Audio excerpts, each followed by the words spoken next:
na kung saan mga idol ay masukat mo kung gaano nga ba talaga kalakas ang kalaban mo. Pero dito nga mga idol, nabahala, no?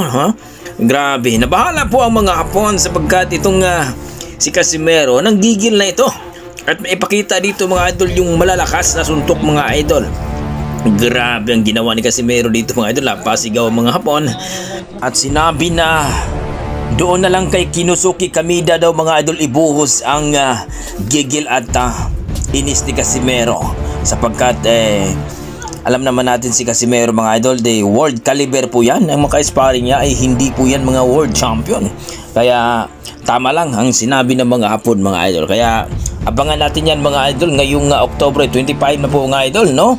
Ay 22 days na lang po mga idol ay magaganap na po ang laban ng ating pambato na si Cuadro alas Janril Casimero, no? Sa mga hindi po believe kay Casimero dyan, well, pumusta na kayo kay Kinosuke Kamida, ang kalaban ni